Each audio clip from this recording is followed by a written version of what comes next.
40 বছর, 20 বছর, আর অনেক সময় হায়াতের বাকি আছে, সব শেষে গিয়ে নামাজ কালাম পড়লে আল্লাহ মাফ করে দিবে। কি করে দিবে? এই যে শয়তান ওয়াসওয়াসা দেয়, দান থেকে বিরত রাখে, আমল থেকে বিরত রাখে, শয়তানকে পাওয়ারলেস করার জন্য আর রূহ বা আত্মাকে পাওয়ারফুল, শক্তিশালী করার জন্য মৌসুমী কিছু ইবাদতের দরকার। কিসের দরকার? এজন্য আল্লাহ রাব্বুল আলামিন মৌসুমী ইবাদত হিসাবে লাইলাতুল মেরাজ যেটাকে বলি আমরা, লাইলাতুল বরাত যেটাকে বলি আমরা, এই সময়গুলো, লাইলাতুল কদর যেটাকে বলি, এই গুরুত্বপূর্ণ মৌসুমী ইবাদতগুলোর মাধ্যমে নিজের আত্মা পরিশুদ্ধ, পরিপক্ক, শক্তিশালী হয়, শয়তান দুর্বল হয়। বলেন সুবহানাল্লাহ।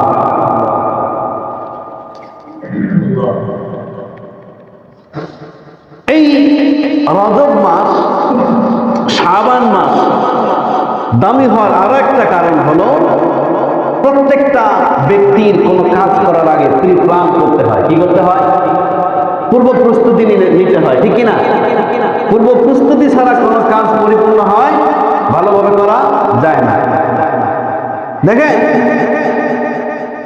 এক বন্ধু আরেক বন্ধুর সাথে গভীর সম্পর্ক, ঘনিষ্ঠ সম্পর্ক। প্রথম বন্ধুর দ্বিতীয় বন্ধু বিদেশে থাকে। কোথায় থাকে? বিদেশে থাকে। 1 মাস পর বাড়িতে আসবে। কোথায় আসবে?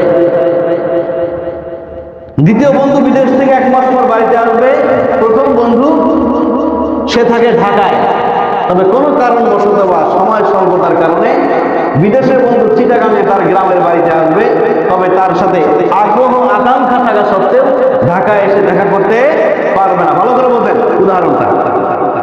তো তিনি বলে দিলেন বন্ধুকে আগেই যে, বন্ধু তোমার ফোন খোলা রাখিও, তোমার জন্য কিছু ভালোবাসার উপহার আমার কাছে আছে, চিটাগাঙে গিয়ে আমি সেগুলো তোমাকে দিব, তবে তুমি তোমার কাছে নেওয়ার ব্যবস্থা করবা এবং আমি যাওয়া পর্যন্ত, যাওয়ার সময় তুমি সচেতন এবং সবসময় ফোন খোলা রাখবা।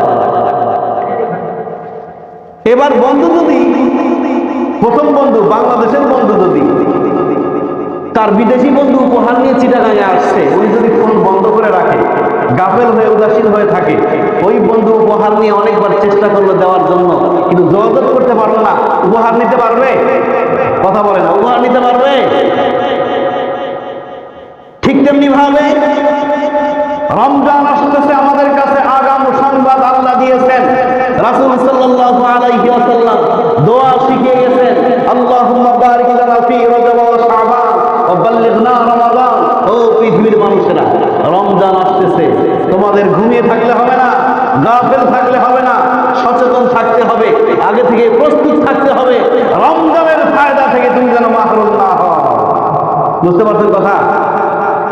উদাহরণটা বাস্তবের সাথে মিলিয়ে নেন।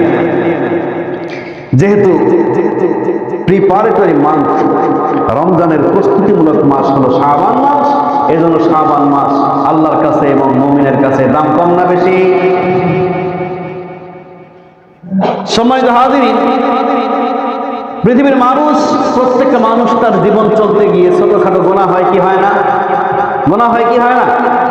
এই গুনাহগুলো থেকে মাপ চাওয়ার জন্য, বড় গুনাহগুলো থেকে মাপ চাওয়ার জন্য আল্লাহ রাব্বুল আলামিন এমন ঘনিষ্ঠ বন্ধু, দুনিয়ার বন্ধু তো সুসময়ে বন্ধু বটে, অসময়ে কেউ নয়, অসময়ে হায় হায় কেউ কারো নয়। একটা প্রবাদ আছে যে সুসময়ে বন্ধুর কোনো শেষ নাই। আপনি দুঃখে আর বিপদে পড়েন, সমস্যায় পড়েন, বন্ধু কোন দিক দিয়ে পালায় যাবে খুঁজে পাওয়া যায় না। কিন্তু আল্লাহ আমাদের এমন বন্ধু, যিনি সুদিনেও আছেন, দুর্দিনে আরো বেশিরভাগ কাছাকাছি থাকেন। কি থাকেন না? সম্মানিত হাজিরিন, যেই বান্দাগুলো তার জীবন পরিচালনা করতে গিয়ে ইচ্ছায় অনিচ্ছায় মারাত্মক গুনাহ করে গুনাহের পাহাড় জমিয়ে ফেলেছে, এই বান্দাগুলো এখন চিন্তা করেছে, মালিকের দরবারে যাব, আমি এতটা গুনাহগার, এতটা খাকসার নাদান হয়ে গেছি, আল্লাহর দরবারে মাপ চাবো, আমার নিজেকে লজ্জিত মনে হয়, ইতস্তত বোধ করি। আল্লাহ রাব্বুল আলামিন তাদের ডাক দিয়ে বলেন, কুল ইয়া ইবাদিয়াল্লাযীনা আসরাফু আলা আনফুসিহিম।